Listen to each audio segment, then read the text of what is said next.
All three Beards Media podcasts originate from the Gravitate Co-working Studio, sponsored by Revelton Distilling Company.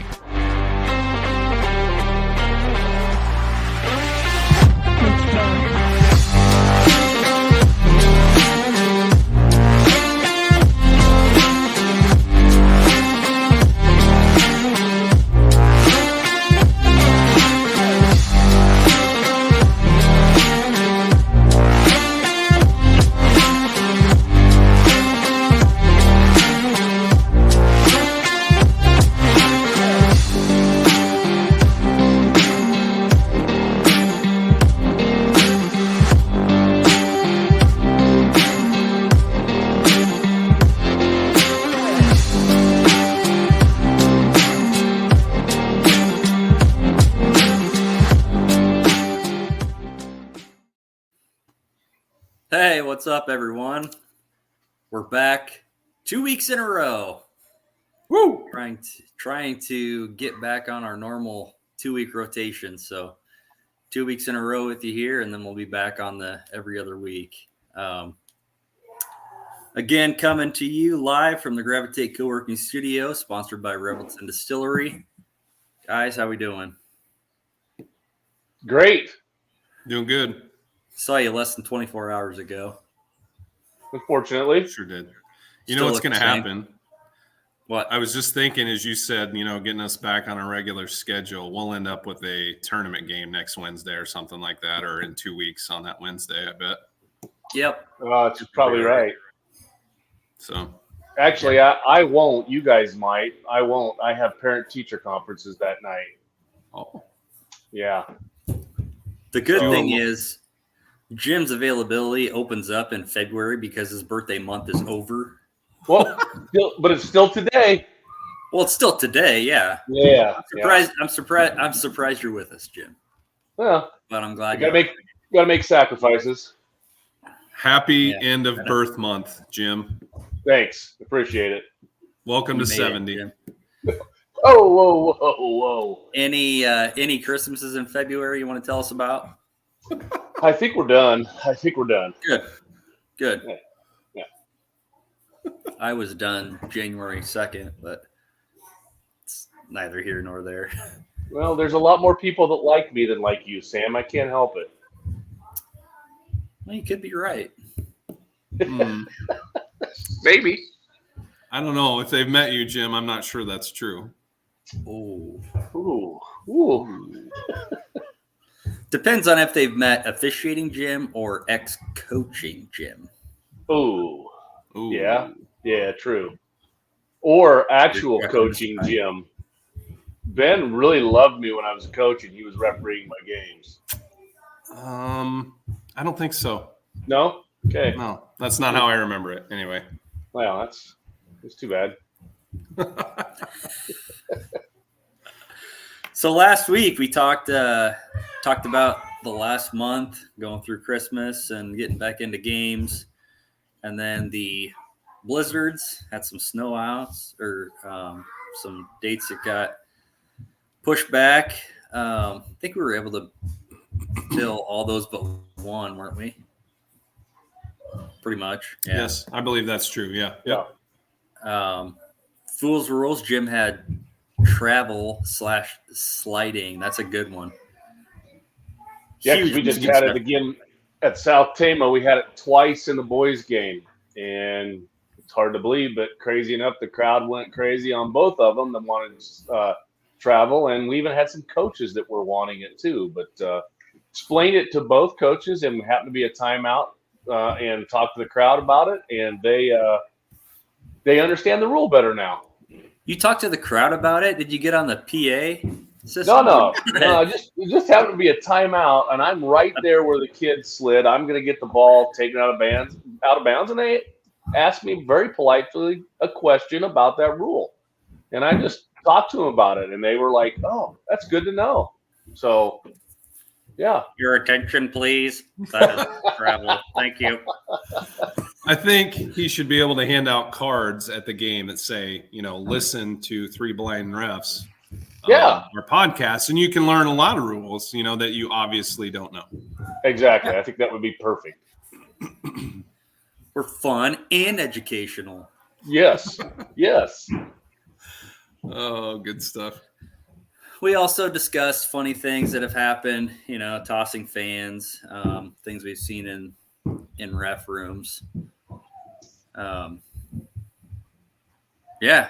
Any more to elaborate on those things you talked about? Oh.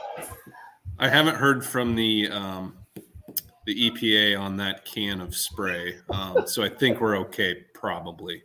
That's probably because they have no idea it's out there. What's their timeline to get back? What's their timeline to get back to you, Ben? Because I got this weird growth growing on the back of my neck, and I'm pretty sure it's from that. I think it was probably banned in 1972. That's fine. If you add another hand or something, that's cool, man. I mean, I just go with it. Oh my! The stuff we see. Yep. Well, hey, I think we should give a shout out to the Melcher Dallas girls basketball team. Awesome. Jim, tell us about that.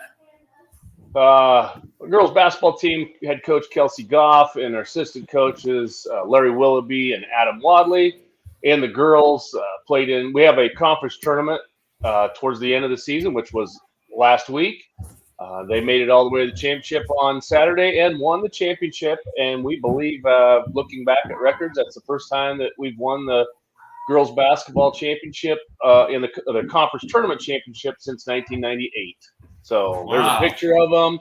Good shout out to them. Great job. We're very proud of them. And we just found out today we get to host the first two regional games at our home away from home, Southeast Warren.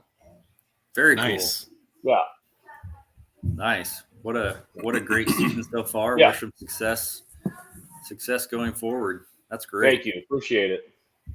And then next year they'll get to do that in their brand new gym. We should have shown some pictures of that, Jim. How I didn't even think about it. But I'll get some. There'll be some better pictures next week or in 2 weeks when we have our podcast. I'll get some pictures and bring it in because the floor is almost, or actually was supposed to be done today. So as far as the wood being down on the floor, no lines painted, no finishing or anything like that. But I did kind of begged and pleaded for the athletic directors to move us up from, I think we were supposed to host in maybe 2028 or 29. And I said, our kids have been without a gym for 3.5 years. Any possibility we could move up to next year, kind of show off the new gym and let our kids play in the conference tournament in our own gym. And they were all the athletic directors were really supportive of it. Next year, 2025, Bluegrass Conference semifinals and championship in Melcher Dallas's new gym. Cool. Nice. That'll be great. Very cool. Also, who's going to open that gym for officials? Well, in basketball, I mean, we'll have some volleyball in it, but in basketball, the 3 blind refs are going to open up the gym. We're going to have a scrimmage early on the season that we normally past 2 or maybe 3 years now. We went to East Union. East Union is going to come our way, and we are going to have the boys and girls opening scrimmage in the gym, and we are going to officiate that. Nice. I'm looking forward to that. that. Awesome. Yes. It'll be good times. For sure. Hey, also some news. Shout out to the Earlham Echo newspaper for the article about this podcast, 3 Blind Refs. Officially on the air. How awesome is that? That was awesome. That was a great article. I hope I can. I'd like to find out if I can get a newspaper because I'd like to have that somewhere. That's cool. Yeah, absolutely. I'll try to pick some up, and I probably should post that online too because it was really well written and very well written. Todd Weber's the owner of the paper and the editor, and I think he does everything. And he's a great writer, and really had a great write up that talked about us, and it was good stuff. It was neat to see. Yeah, very cool. It really was. Yeah, Jim's claim to fame.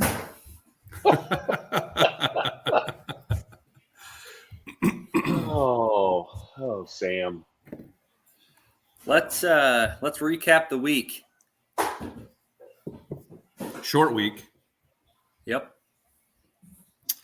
Well, the 26th, I believe that was last Friday after our podcast. Sam, you and I ran up to Carroll, just right down the road to Carroll. Yeah, short trip. And worked with friend of the podcast, Casey Pelzer. It was Carroll and Ballard, and honestly, it was two competitive games. Both kind of came down to the last few minutes, and it was a lot of fun. Good basketball. So it was fun to be there. And it was. We didn't get any popcorn again. However, I found out this on the way home afterwards that another friend of the podcast, Dan Clayton, shout out to Dan. Yep. His stepson is on the team for Carroll, and so he's doing some stuff with the Booster Club, and he recommended to the Booster Club that they take care of officials. So we had like a pile of hot dogs, and like at halftime there were baskets of warm chocolate chip cookies for us. It was so good. Good stuff. And Ben, when you said there's a pile of hot dogs, there are 3 of us. I bet there were 12 hot dogs piled up. Yeah, I was like, for sure. Whoa, which is awesome. Eat all you want. Yep. And Jim, where were you? Well, I just want to tell you, Aunt Marilyn, these guys wouldn't let me go with them to Carroll. Wait. Before we go any further, has Aunt Marilyn responded to us, including her in last week's podcast? I haven't seen anything. I'll have to. I really didn't look in depth, but I'll have to look and see. She didn't say anything to me, or I didn't get any notifications on my Facebook or anything. So I'll have to take another look. She's probably angry at us for the first time that we didn't ride together, so she's probably not listening anymore.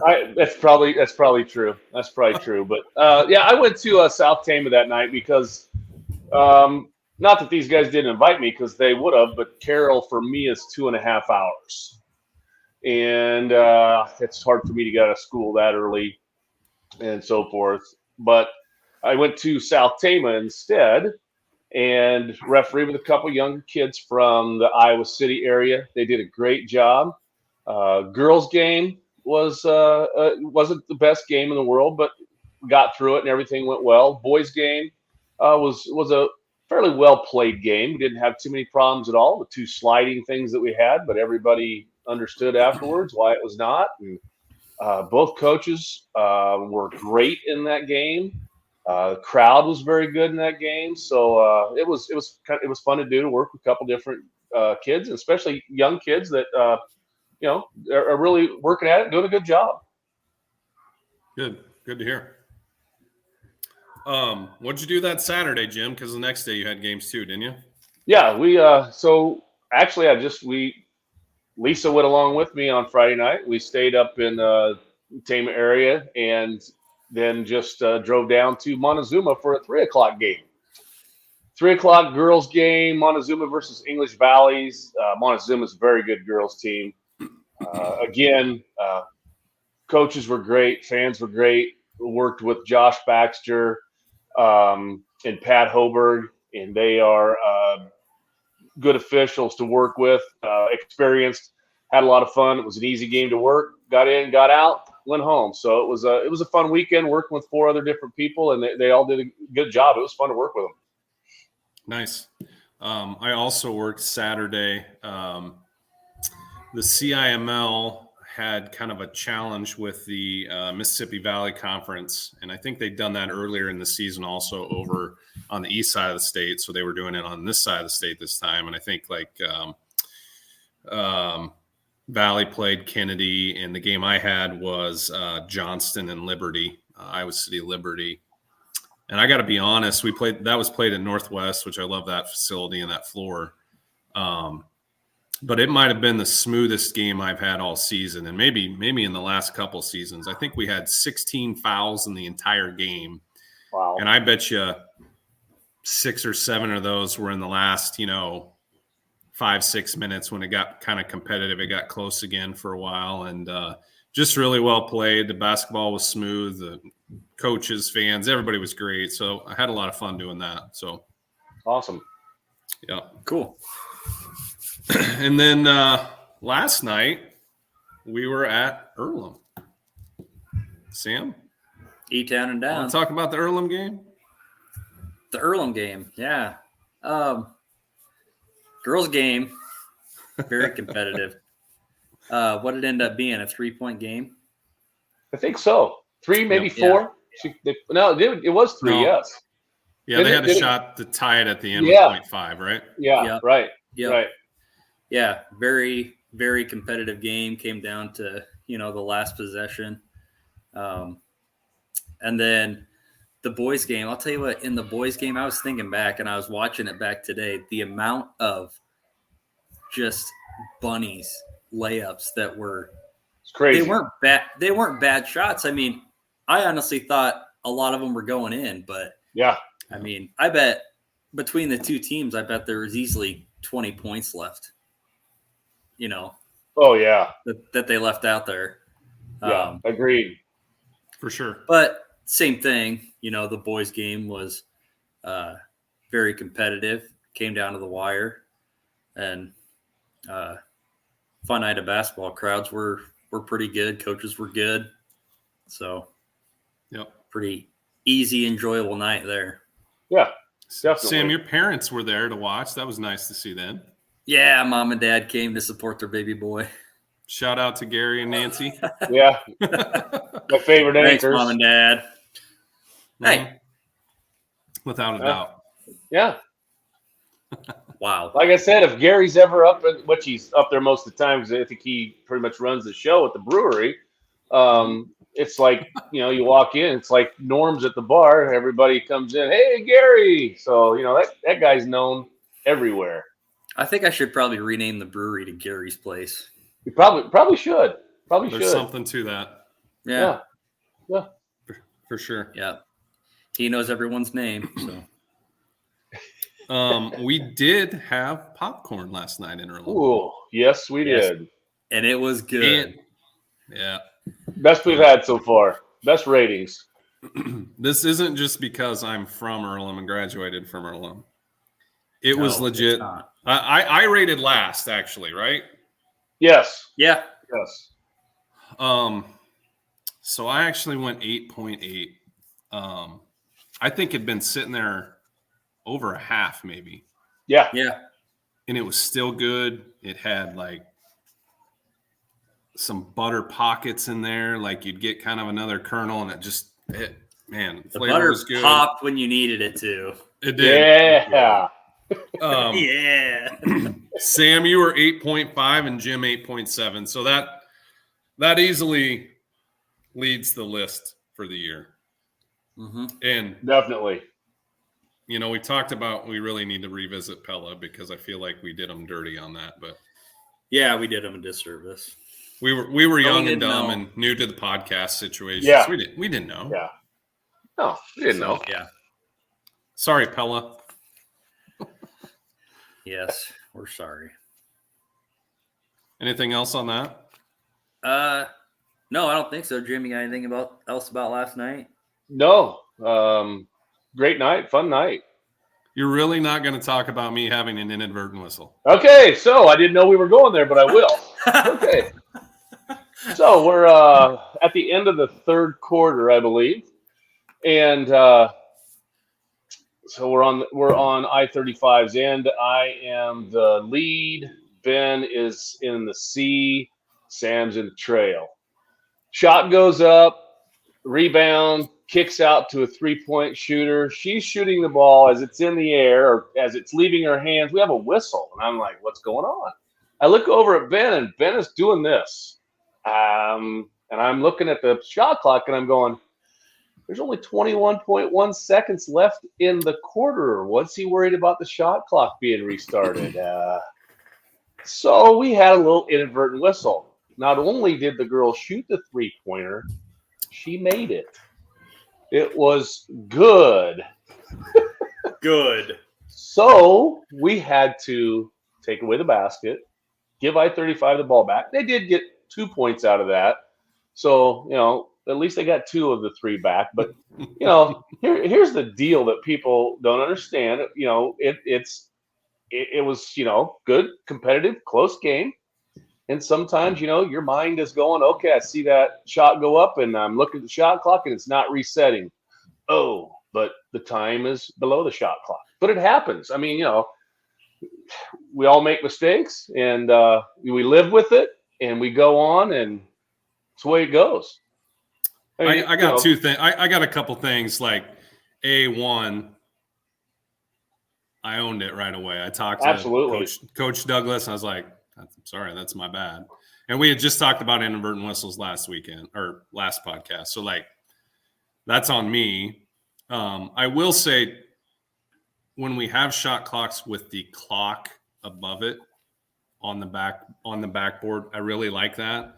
Because I don't know, we didn't even really talk about this, but I feel like the sight lines at that gym aren't great.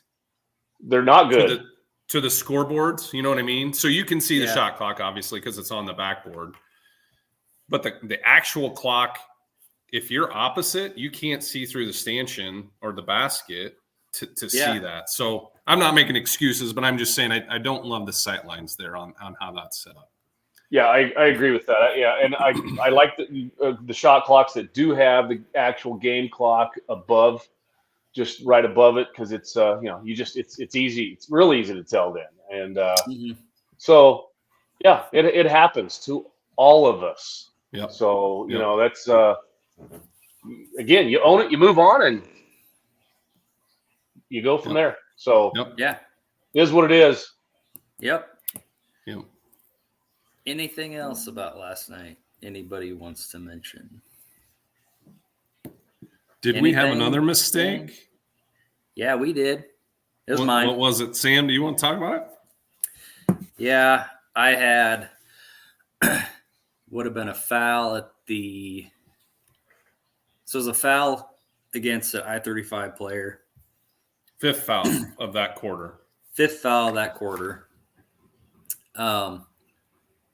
I go to report it, and there was some. At first, I thought we were going out of bounds, and then realized that it's 2 shots. I went to report the foul, came back, and I lost the shooter. So the person who got fouled. Kid goes to the line, and Ben, you came to me and you said, "Is that your shooter?" And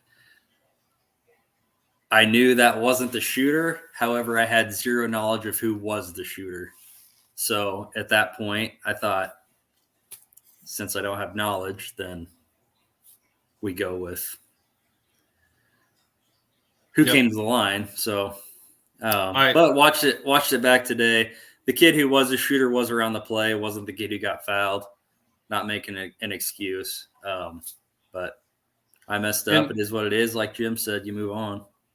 I don't like the blame's not solely on you either on that type of play, because you have the responsibility with the foul. Jim and I really need to make sure that we have who's doing what. And we did have a lot of time that we were trying to figure out, are we shooting or are we not? So I was waiting down at the other end. The table wasn't helping you really at all. So like it happened, and I feel terrible about it because we should have helped you out. But I had a feeling when we got to that point, I was like, I don't think this is him, but I didn't have knowledge either. So I didn't think so either, but yep. Well, learn from it and move on. Move on. So I guess the moral of the story is like we make mistakes. We try not to. And we've already kind of reviewed those and looked at them and made sure that we're, learning and trying not to make those mistakes again. So, yeah, I was thinking back again today about it as I was watching it, and I'm thinking, man, how nice would it be? Of course, it won't come to this, but say you're doing a college game. Oh, who was your shooter? Oh, let's go to the monitor and check. Yeah. Of course, absolutely. I go back the next day. I watched it last night when I got home. So you go back and watch it, but so. All right, moving on. Anything else? I think we're good on that game. Okay, we're good on that game. Jim, you know what time it is? Yes, I do. Here we go. It is. They fooled me, Jerry. Just love that introduction. A kiss. So we've talked about quite a few Fools Rules. This is one that actually I had another official, I believe it was Adam Westwald. He actually texted me one night after a game and said, hey, could you talk about this on your podcast? So came up, we're looking for something today. So it is reaching in. We hear this all the time from coaches, fans, players even. They're reaching. Okay, good. That's a reach. Yes, that's a reach. I remember back when I was coaching that some officials would on the captain's meeting would take a long time talking about many things. And one of them I remember at one time, well, this happened more than once, but was, okay, make sure you play defense with your feet, not your hands. Don't reach in and da-da-da. I'm like, now, wait a second. You're telling me that if I can't play with my hands, I can't deflect the pass. I can't take a dribble away. You know, that to me is, you know, I don't know why you would say that in a pregame meeting, but it happens. But yes, girls, boys, basketball, you can reach in for the basketball. You can't make contact, but you can reach in and grab the ball. And, you know, some people, I think, when they're up in the 7th, 8th row and they see that happening and they think they've got the best view of it, and we're down there right in the action, and we can see that they're touching the ball or maybe touching nothing but air as they're trying to go for the ball. So, yes, they are reaching. And sometimes I've even just, you know, kind of smiled and nodded my head like, yep, they are reaching because they are, and it's not a foul. Okay. Mm-hmm. So we have to make contact and that. So, and it, you know, and we want to make sure it's a legal contact. Sometimes we have a little bit of a touch. When that happens, girl doesn't lose the ball at all, doesn't even lose control of the dribble. She's got it. She continues. We move on. Those are kind of game interrupters if we're going to call every little touch. So, yeah, no such thing as reaching in. If we have contact, then we have a hit, and then we're moving on. So sometimes too, I think we have a push where the player tries to go for a basketball that's being dribbled on the opposite side of where they're at. So if they're on the left side, they try to go for that ball on the right side or try to pick it, and they hit him in the shoulder or through the body. And that's where I would have a push on that play too. Yeah. But never reach in. So, right. Yeah. Advantage, disadvantage. Yep, for sure. Yeah. So Good Fools Rules, Jim. Yeah, not a whole lot to talk about that one. Just that it's just the terminology that people use that it's incorrect. You know, they're reaching in. Yep. Or that's a reach. Yep.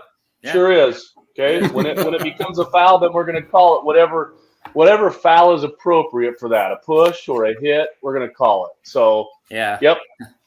We're not going to call it a reaching foul. No, we're not going to go over to there and say she's reaching in or he's reaching in. You know, no such thing. That's a reach. So yeah. Whoa. Whoa. Sorry, that was uncalled for. On that note, I think it's halftime. Yes. Oh, wait. Also, we need to get a horn for halftime, do we not? Yes. Oh, well, yes. Yeah. Our guest is here, and I'm excited to talk to her. So we're going to go to halftime quick, and then we will be right back. Awesome. Why take the best corn in the world and make it into fuel when you could make it into whiskey? That's the question that launched Revelton, Iowa's most visible and fastest-growing distillery. Owners Rob and Christy Taylor embrace the grain-to-glass philosophy, sourcing ingredients locally and overseeing on-premises production and bottling at their facility in Osceola. One sip, and you'll agree that Revelton's handcrafted whiskeys, gins, and vodkas are the best you've ever tasted. And with the launch of their rye whiskey, made with 100% Iowa-grown rye and corn, and their new bourbon coming soon, there's more Revelton to love than ever. Iowa's own Revelton Distillery. ReveltonDistillery.com. The great thing about working from home is working from home. The worst thing is working from home, especially for face-to-face collaborations with customers and coworkers. And let's face it, coffee shop meetings are neither private nor professional. So skip the trip to Starbs and investigate Gravitate Co-working Space. For more than 10 years, Gravitate has provided large and small office and conference spaces perfect for hosting meetings, workshops, or other events, as well as private phone booths for confidential conversations. Plus, all spaces include secure fiber internet, free coffee, and access to a kitchenette. All you need is your laptop. Gravitate does the rest. And renting space at Gravitate is surprisingly affordable. An hour of office space costs about the same as venti caramel macchiatos and breakfast sandwiches for two. Daily and monthly rates are also available with no long-term commitment. Learn more at gravitatecoworking.com. That's gravitatecoworking.com. All right, are we ready? Ready. Yeah. Sam, I'm going to let you introduce Gene. Okay. Oh, hold on. There we go. Gene, how are you? Good evening. Happy Sunday. Monday, Tuesday, Wednesday, Thursday. I'm at state wrestling. Is it Wednesday? Yes. Still Wednesday. Yeah. I was so confused what day it was. I know. Gene, thanks a lot for joining us. For those of you who don't know, Gene is the executive director at the Iowa Girls High School Athletic Union. Again, Gene, thanks a lot for being on. It means a lot to us. And we're excited to, kind of ask you some questions, get your insight, and have you tell some stories. Okay. It's hard to believe, Gene, that you have pink on. I can't believe it. Yeah. Well, the real question is, why don't you, Jim? It was dirty. Oh, I actually was going to have I have a Monday Minute T-shirt, yes. and I wore it earlier this week. So Wait, how did you get a Monday Minute T-shirt? because they had a contest, you had to reply on Facebook, with a comment and whatever. And then they drew names, and so you got to do something for it. You just can't sit around and wait for someone to give it to you. All right. Well, you did have your pullover on, I think, yesterday. I did last night. Didn't you? Yes. Yep. Yeah, I don't have an excuse. I totally don't have an excuse. That's great. Yeah. So, Gene, wanted to start off by having you tell us, describe your background and the path that you took to eventually become the executive director at the union. Well, when I went off to college, I thought I was going to be a lawyer. Oh, wow. Oh. And I even took the LSAT, got into the University of Iowa Law School, but didn't go to law school. I graduated with a degree in journalism. And so what I did at Iowa was I combined the two things I was good at, which was sports and writing. And I actually got my start in sports journalism as a sports information director. So I worked for the University of Iowa Athletic Department in sports information as a graduate assistant. And so let me give you the time frame. That was when they typed on a typewriter. Say something about it, Sam. Yeah, Sam, do you know what a typewriter is? I do. I'm not saying that to Gene. That's mean. Well, you say it to me all the time. Well, that's you, Jim. In the early days, you didn't even have the one that corrected itself. You just went on. But I typed play-by-play at Iowa men's basketball. Now, that was Lute Olson. Oh, wow. Kevin Boyle. Yeah. And I was at the game with Jim Bain. Every official knows the Jim Bain story. Nice. Yeah.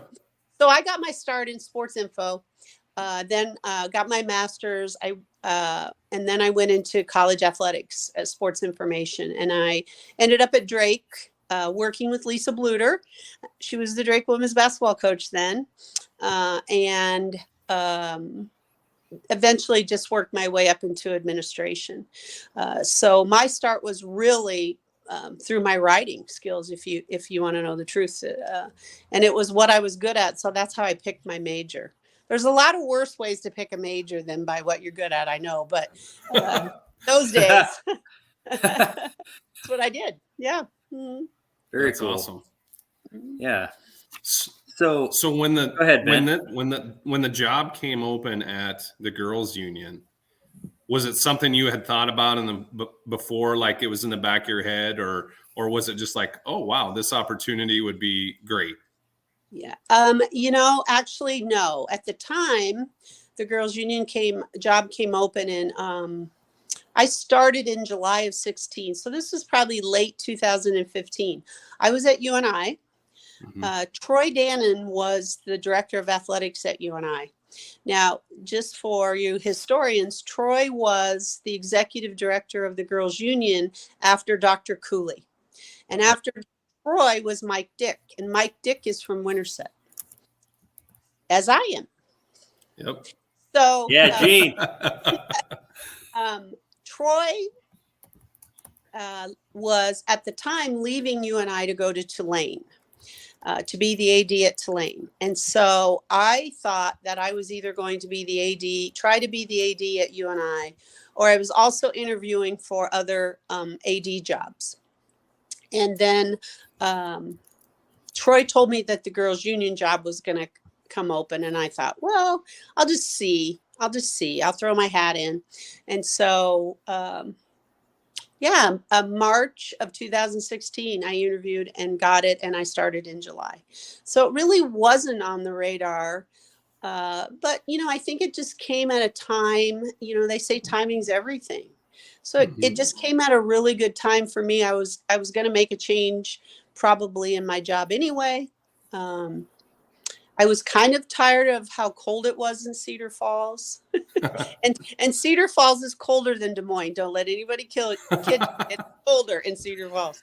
So it just came at a great time, and it worked out. Yeah. Awesome. Good. So what was your biggest mission when you became executive director? I mean, is there anything that you really wanted to implement, or? I knew that I was really, really proud of being an Iowa girl. I knew that it meant, by then I was smart enough to know that everything I learned through sports had sent me on a trajectory to success, but I sense that the Iowa girl needed some help in believing in herself. She needed some help in promotion and marketing and branding. I mean, if you were an Iowa girl and you played in the state basketball tournament, you thought there was nothing better. But we kind of lost a little bit of steam, I thought. And I went back to something that Dr. Cooley had said many, many years ago. And he said he wanted the Iowa girl to walk down the street and hold her head as high as the Iowa boy. And so that's really what I wanted. I wanted the Iowa girl and the girls who are playing sports to understand. First, I wanted them to know that they were recognized and they were seen, and that what they were doing was important and appreciated. And then I wanted to reward that experience at our championship by making the experience they have as an Iowa girl something that they would remember the rest of their lives. Awesome. That kind of you pretty much answered another question, because Yep. One that I wanted on there was, what does the phrase Iowa girl mean to you? And I think you kind of explained it right there. And I think it's a big deal for I had 3 daughters of my own. I've coached a majority of girls sports since I've been coaching, and it's a pretty neat thing to talk about the Iowa girl. It's important for any student, but for girls, they need confidence. They need to believe in themselves. They need to learn to accept criticism. They need to understand that just because someone yells at them doesn't mean it's a reflection on them. There's so many skills they learn through sport. And once they learn those, they come out of that experience better, more confident, more sure of themselves, with a better self-awareness. And for nothing else, if girls participating in sport understand that, then we've done a really good job in defining what an Iowa girl means. Awesome. Very cool. We talk a lot, Gene, about the girls' state tournaments, and that can be various sports, obviously. We have probably the most experience with basketball and have been pretty fortunate that softball too. Yeah. And every single one of them is put on as just top notch. And I think every official would tell you, it's a big deal to get selected and be there. And it feels like pageantry, really. I mean, it's awesome. So thank you for that. Yeah. Well, in addition to the girls' experience, I hate to tell, I will confess that years ago, I was one of those people that yelled at officials. We all were. We've done. I never did. Right. I can remember sitting next to the husband of one of the basketball coaches that I worked with. I won't name names, and he yelled at a Division I women's basketball official, "Where'd you get that shirt, Lady Foot Locker?" Oh. And I was like, "Yeah." Then I was on the women's basketball committee and working the Final Fours and stuff, and I got to know the officials, and it really just turned me around. And what I've come to understand and know is that officials are part of our game, just like a coach and an athlete. And so when we want the athlete to have a great experience at a state tournament, we want our officials to have that same experience. And, we've done some things that I think have been really, really good for officials with evaluations and our regional advisories and our coordinators like Chuck Britton and Kathy Creighton in softball and Deb Richards in volleyball, to let the officials know, that we appreciate them, right? That what they're doing. But more than anything, that when they make the state tournament, I believe they've earned it. It isn't because you're best friends with Chuck that you get to come to the state tournament, you guys. And it isn't because you're from Winterset and I know you. You actually have earned your way through our evaluations, our recommendations. I mean, we watch a lot of officials work games. Mm-hmm. I go out and watch, and the officials are like, "Oh, what are you doing here?" And I say, "Oh, well, Chuck Britton's paying me $25 to evaluate you." But, he doesn't pay me, but he'll ask me what. He's taught me a lot. I've learned a lot about it. But the important part is that you are a part of our game. And if we want our game to grow and get better, then, we have to start treating officials like they're part of us. And that means appreciating and helping them get better, because officials want to get better. I know they do. Absolutely. Yeah. Yes. I've always appreciated, Gene, I've seen you out there before, and I'm going to throw up, pink shoes.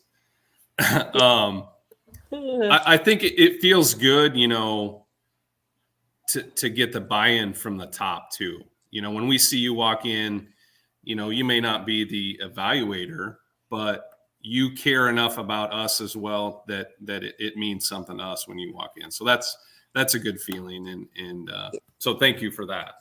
Mm-hmm. Absolutely. I enjoy watching. I really like the subtleties that I didn't know about. I don't Chuck is a big mechanic guy. He's like, well, his mechanics and everything. And I'm really into, like, how do you talk to the coach? How do you manage the game? How, this, all those little things that make the game flow. And, the old saying that, if you aren't talking about the referees, they really did a great job. That's managing the game, right? And so I'm fascinated. It took me a long time to learn rotations, though, and like why you don't get a call of foul. It's not, and where your eyes are, and all that stuff. That's all right. Confusing. Sam's still learning too. So I was just gonna say that about you, Jim. I beat you to it. Yeah. So I'm still learning, but I do like to come and watch how the flow of the game and the management of the game is done. It's just really fascinating to me. So that's kind of what I watch. In addition, I evaluate the popcorn too. Always, I evaluate the popcorn. Okay, so where's your top that you can think of? Where's your best popcorn? Joaquin Northwest. Oh, okay. Yeah. nice. First of all, Try it's a that. big bag, really big bag. Well, it's probably also a brand new, the best popcorn maker that's in the state with that facility they've got there. That's fair.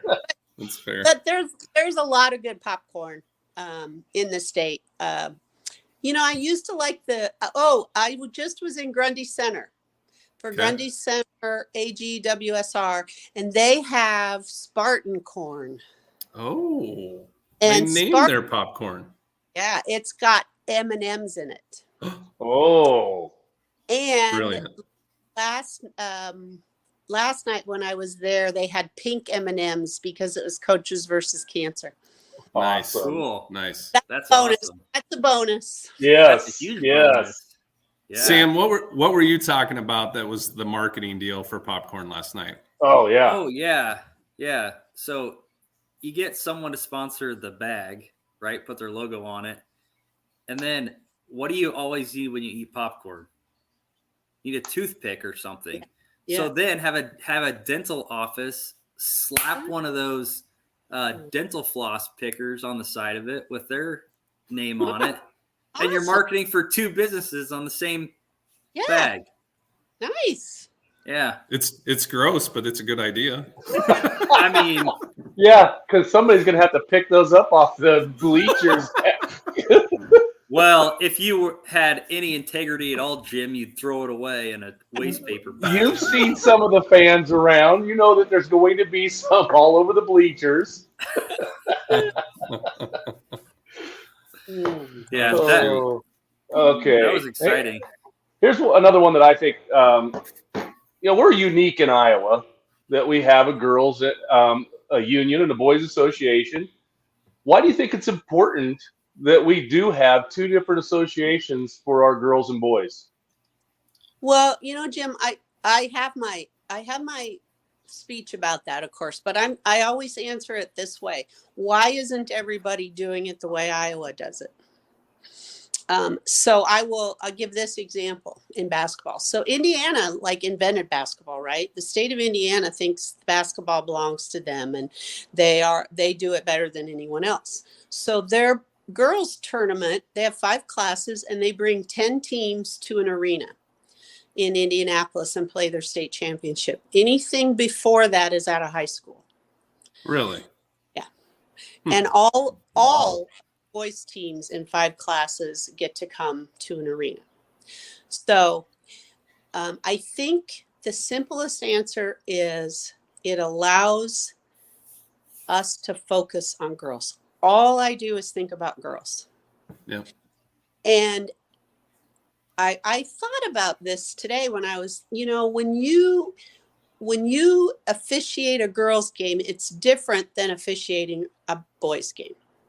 It has nothing to do with the rules. The rules are the same, but there's a lot of differences in how you officiate that game.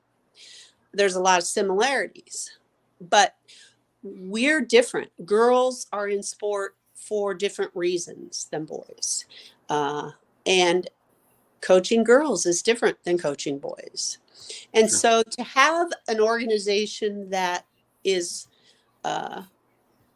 devoted solely to focusing on girls and their participation, I mean, we have one that focuses on boys. We have one that focuses on speech. We have one that focuses on music. And I just don't think you can ever go wrong focusing on kids. Yeah. Agreed. Very well said. Yeah. Definitely. Yeah. Gene, what's one or several of your favorite memories from the girls' state basketball tournament, or favorite traditions? Yeah. Well, now remember, I played 6-on-6. You know, where you dribbled twice and shoot. That. Jim and I remember that. I might have to pull up some videos, but I'm gonna look into that. I mean, have you guys ever officiated a 6-on-6 game? Jim has. Yes. I mean, two people. You had to catch the ball when it went through. You had to throw it to half court to your partner, who bounces it into the center circle. I mean, it wasn't for the faint of heart. I mean, you know, and a lot of scoring. So I played 6-on-6, and the state basketball tournament was 16 teams. There was one class. And it was probably, I would guess, you know, between 350 and 40 schools then, right? Wow. Yeah. 50 years ago, you know. So getting to the state tournament was, you know, was just amazing. I mean, Winterset had to beat Ankeny or Norwalk, or, you know, it didn't matter the size you had to get. And mostly Ankeny with Dick Rasmussen and the Yori, you know. We couldn't get past them. So getting to the tournament was just a dream come true. But we would always go as a team, and you know, the Debbie Coates. I remember watching Debbie Coates. I remember when Adele was good with Larry Niemeyer and Joyce Elder and Julie Goodrich. I got to meet Julie Goodrich when she went into the Hall of Fame, and I was like, oh my gosh, I loved you. Yeah. So I think for me, the memories of the state basketball tournament, for sure, the Parade of Champs, the Parade of Champions, where all of the teams and everything came back. That's a memory. And now, you know, on Saturday, we bring in the team that won the state championship 50 years ago. And to hear the stories of, they came to the tournament and stayed all week. They got the whole week. They were at the state basketball. Wow. Yeah. So my favorite, I think, is they were from Roland Story, and they came and they got to stay in a hotel, and they were up high in a downtown hotel, and they said to their coach, look out the window, look at all of those cars. They're probably here to watch us play. And the coach said, that's a car dealer lot. That's a car. But, you know, coming to Des Moines then was a big, big deal. Yeah. Staying all week. And I think it still is. I think girls from small town, you know, and that aren't in the metro coming to Des Moines to be at the state tournament is still a big deal. It was a big deal, you know. I have great memories of some of the great players that I loved growing up. I got to meet Denise Long in person. So many of our former great players. And so that's probably just my best memories of the tournament, is just the players that I saw play. Awesome. Gene, I gotta know what is your favorite thing about growing up in Winterset? Oh gosh. Well, you know, Don't be afraid to leave anything out that you may or may not have said to me earlier tonight. This is interesting. You know, I had 4 brothers, right? You know that, Sam. I had 4 brothers. Yes, I do. Yeah. And one of them still lives in Winterset. You know, I just remember, well, I mean, I got into a lot of trouble, you know. You did? Yeah. I can't believe that. I mean, there was a time like climbed the swimming pool fence and, you know, at night, and the cops came by and I had to hold my water under the deep end for a long time. That's the old pool. Oh yeah. Yep. I remember the old pool. Yep. High dive. but I also remember first of all, I had teachers and coaches in Winterset, long-time coaches who knew what they were doing. It was awesome. That helped me a lot. And it was and I think it still is a community that supports its school, Mhm. and it supports its athletics. And athletics, I think, in Winterset is one of those, front porch deals where it really athletics really showcases what the community, or can showcase what the community is all about, and they'll get behind their teams and support them. And that was true when I played too. They started softball my freshman year. Oh, wow. Yeah, and so we played on the baseball field for a long time until we got our own softball field. And where the softball field is now, where Ben's daughters play, was the first field that I played on. And we would practice with Coach Kraus, and then at the end of practice, he would say, "Pick up a handful of rocks and come on in." Yep. So we actually cleared that infield, rock by rock, the team. Thank you. Yeah. It's a major improvement, but we were really proud of our first field, and that was probably 75 or 76, 1975 or 76. So, yeah, it was, and of course, I just played all the sports against my brothers, football, everything. Yeah. Took my fair share of beatings. Yeah. Well, I don't know if you know, but Bob lives about a block and a half away from me. Well, I'm sorry.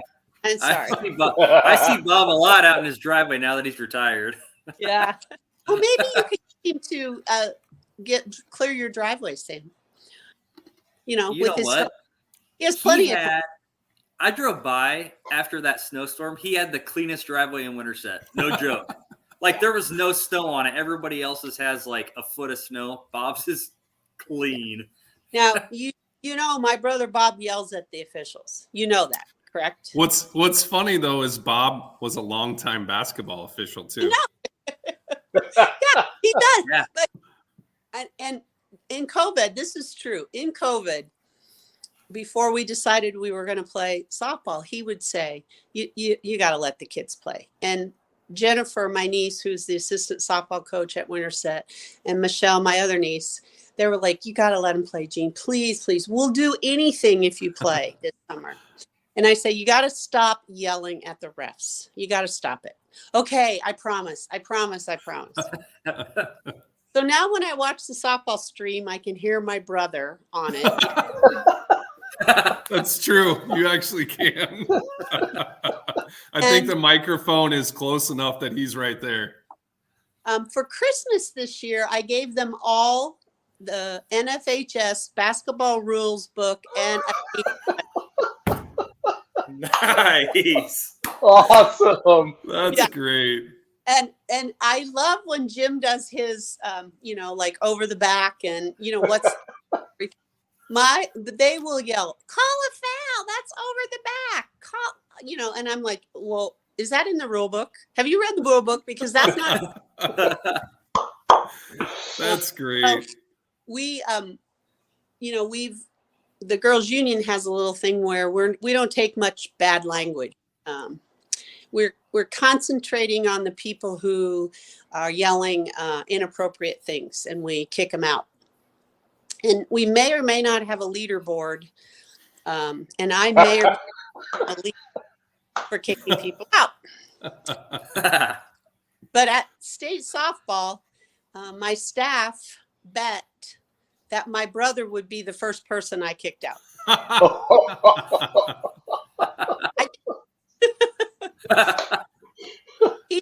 I will tell you, he's better than he used to be. So now sometimes he will send me pictures of officials and he'll say, these guys did a pretty good job. Pretty good. Yep. Yeah. My other favorite Winterset story is about Ben. Uh-oh. Yeah. Winterset was playing. It wasn't even Ben. Winterset was playing at Des Moines Christian. And people were yelling, Applegate, hey, Applegate, call something. And I was like, I looked around, and probably for the first half, I was like, you idiots. And finally, somebody yelled, Applegate, you don't even know what you're doing. And I turned around and I said, you do know that that's Ben Applegate, and he could never work a Winterset game. Jason Alons. So now I call him Ben Applegate too. I've heard that story. So shout out to Jason Alons. I've even had evaluators. I think Bob Neswold confused us one night. He's like, weren't you just a Dowling? I'm like, no, Bob, that was Jason Alons. So yeah, we have similar thinning hair, I guess. And anyway. Yeah. So that's good. Yeah, I have friends and coaches and different people that call me that. So yeah, it's a running joke. I don't know if Jason knows that, but yeah. Kirk usually texts me and he's like, "Hey, we have good Ben tonight." Yeah. So yeah. We'll just kind of touch on one other thing here because you are at the girls wrestling tournament. Yeah. That's a newly sanctioned sport for you guys.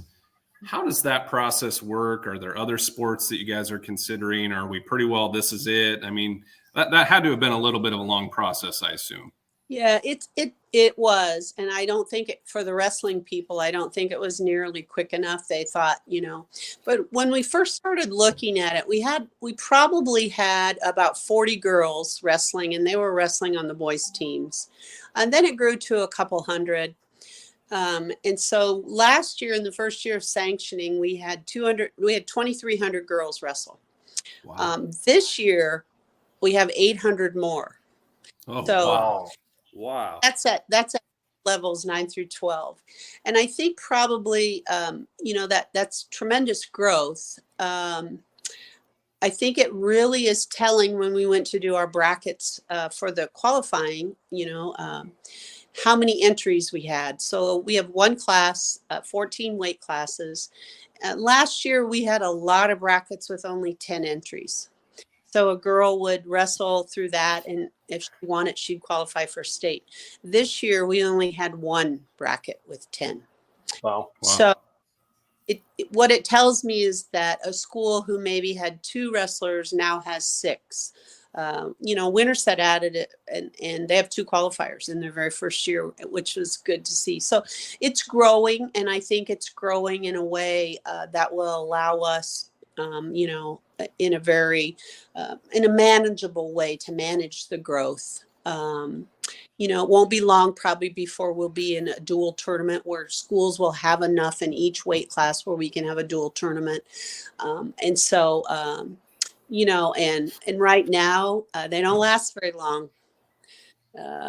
Man, those wrestling officials are calling the pin pretty fast. Sometimes it's, I can't remember the last time I saw a 3-period girls wrestling match. It Really? might go pretty quick. Yeah. We're above 2 minutes as an average, but it's quick. But they're learning and growing, and I love the coaching they're getting. The coaches are really working hard, so it's been going good. But it took us probably 3 years. 50 schools, which is 15% of our membership. Once 50 schools say they're going to add the sport, we can sanction it. But we are talking about an emerging sport process. So if there is, let's take lacrosse, Sure. It's probably not going to catch on in every school district. I mean, I don't think Jim's going to add lacrosse at Melcher Dallas, right?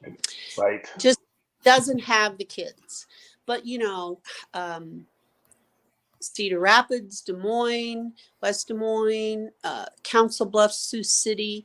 So if we were to look at lacrosse as an emerging sport, and, they could, because, they're 30 to a team, if they could offer opportunities for girls, we have roughly 1,500 swimmers. If we could get 1,500 in another sport, it wouldn't have to be at 50 schools, but we're still offering additional opportunities. But this is the big secret, the one I am most excited about that we're really working on is flag football. Really? Yes. So that's awesome. Neat. Yes, the NFL That is cool. sponsoring grants to states to offer flag football for girls, and the Minnesota Vikings have reached out to us. So right now we are trying to figure out where it would be, how we would offer it. We have the field, for the most part, it's person football, right? What the boys play. So we have officials who know the rules. We have coaches who know. We have our facilities. So Taylor Anderson in our office is heading that up. So we're pretty excited that it would be another opportunity for girls in flag football. Neat. Wow. Cool. Yeah. I feel like we're breaking news there. That would be so cool. Yeah. Yeah. I might have to come out of retirement and coach football again. You go. Perfect. Well, Jim, she said that there were coaches who knew what they were talking about, so you wouldn't fall into that category, buddy. My gosh, I'll tell you. Oh.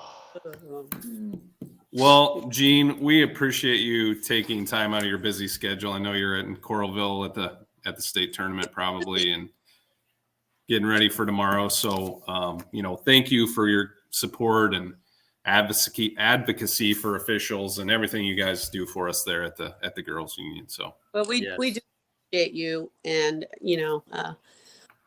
we hope you realize that we are working to help recruit, retain, and make sure you know that we do value you as part of our game. Awesome.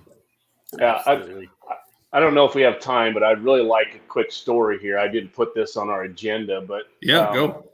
I just think this is one of the neat things about Gene. Yeah. So it's about 4 years ago, I believe. I'm taking the junior high cross country team to watch the varsity runners. Coach wanted them to come to get the experience, but she didn't want them to have to leave school as early as the varsity kids did to go. They go walk the course beforehand and all that. And so I said, sure, I'll take them up because I want to watch the varsity kids run anyway. And so we go watch it, and we're riding home, and I have this 7th grader sitting beside me in the Suburban, sitting in the passenger seat, and we're talking. She loves basketball, absolutely loves it. She could tell you all the best basketball players from the past 20 years, probably. But anyway, she just all of a sudden she goes, I'd really like to meet Gene Berger. And I whipped my head around and I said, how do you even know who Gene Berger is? And she says, well, because of state basketball, and I watched this and watched that. And honest to God, I went back to school, and I'm talking about this in the teacher's lounge, and we had at least one girls coach that was in the teacher's lounge as I'm talking about this and said, I don't even know who Gene Berger is. And I said, you've got to be kidding me.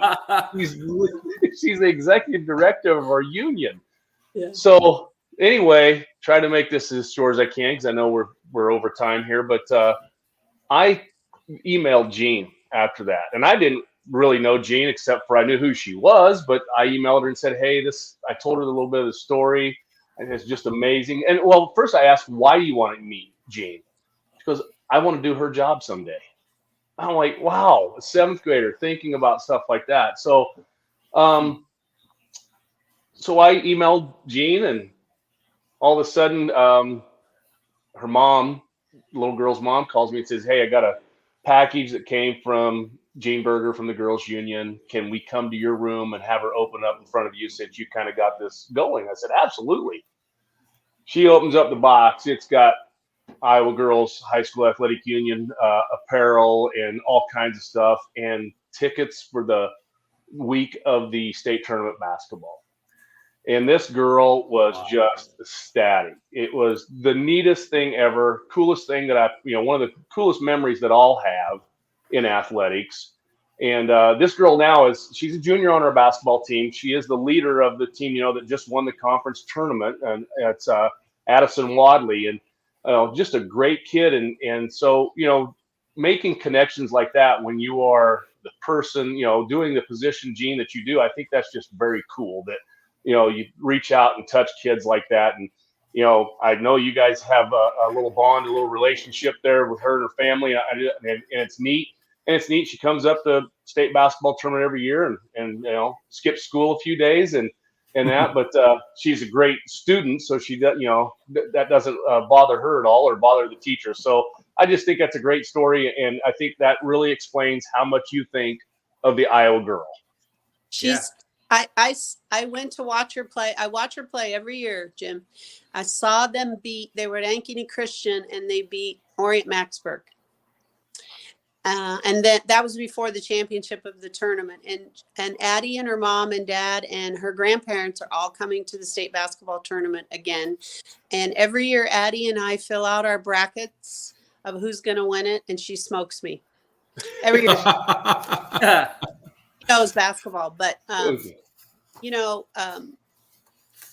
she is the prime example of a young girl who develops and grows and gains confidence by her participation in sport. And I'm really proud of her.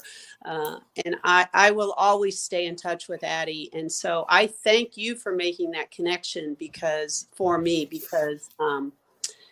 man, she's a great kid, Jim. Great kid. To me, it's such a great story, a neat thing. And like I say, it'll be one of the things I talk about.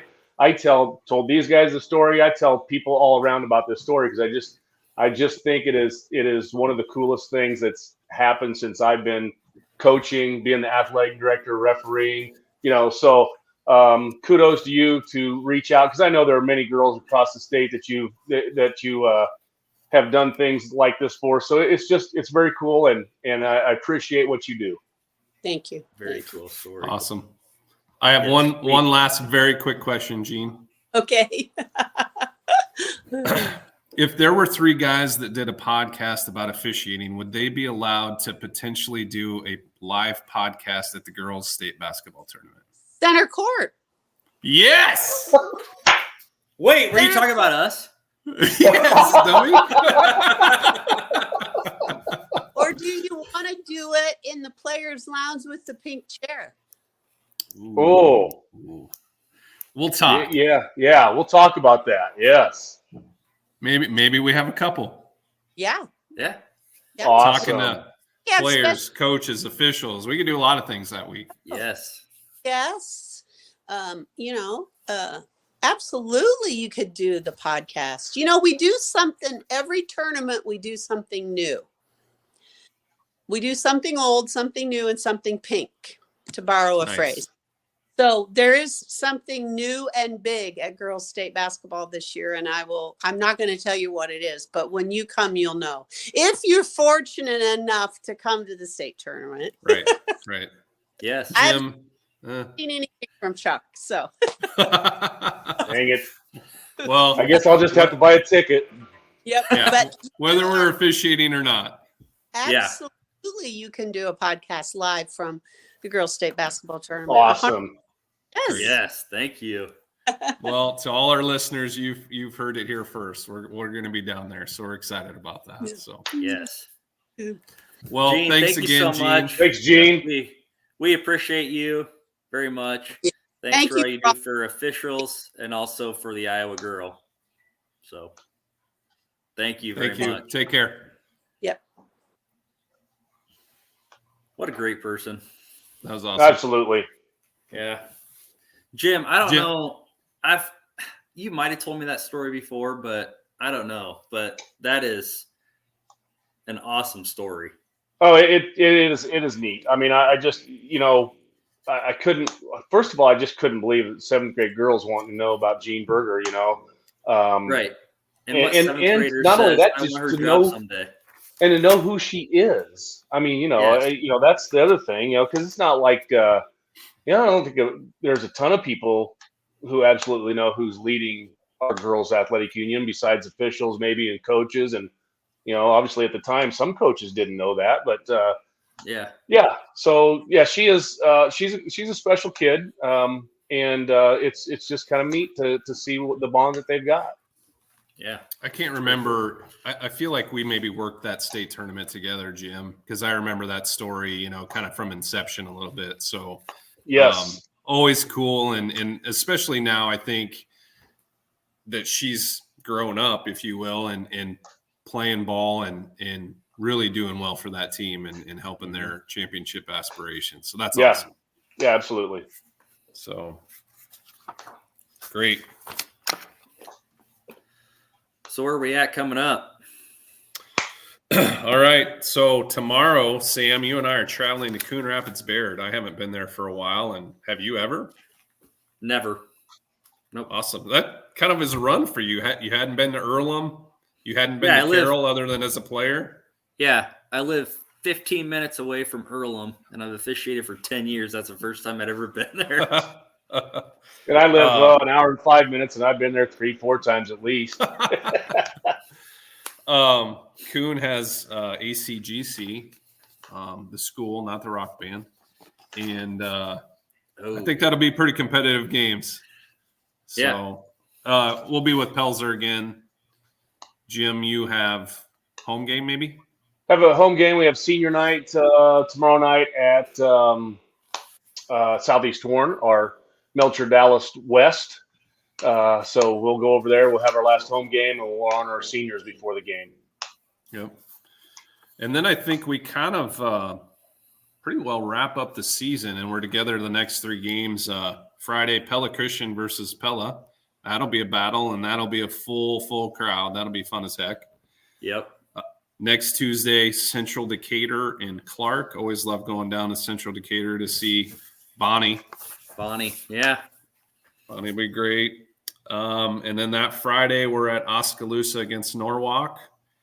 And then we'll be back here that following Wednesday. And I'm sure we'll probably have potentially some playoff games coming up. Yep. For sure, probably on the girls' side. Probably on the boys' side. Kind of depends on the timing of everything. But I think that's probably what we'll talk some about next week. Our next podcast is how that selection stuff works, and we've touched on it a little bit, and what kind of games we get, and are we together, are we not? There's a lot that goes into all that, so we'll try to touch base on that a little bit. So, yep. Anyway, Jim's that's all I got. Yep, me too. All right, we'll Jim, wrap it up. He's on is mute. Jim talking? What, Jim? Can't hear you. He's on mute. It's not me. What do you do? I don't know. I think he took his headphones out and then. I did. How's it now? Can you hear me now? We couldn't hear you for the last 5 minutes. It was glorious. Can you hear me now? Jim, do you have anything else to say before we wrap up? I do not. I'm ready for, we like this stretch run. What we really like when we get into tournament time is one game.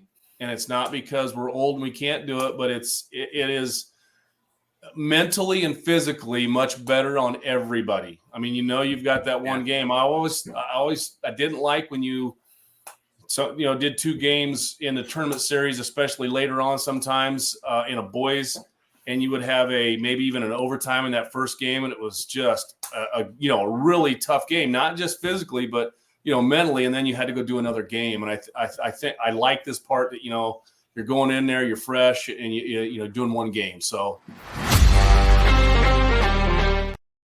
whoops, what happened? Did you hit a button? I think this to wrap it up. I think somebody's out there saying, "Let's go." Well, hey, with that, if you guys don't have anything else, thank you. Gravitate Co-working Studio, Revelton Distillery, our sponsor, and Three Beards Media, our producer. With that, we will say, see you next time. Thank you, everybody.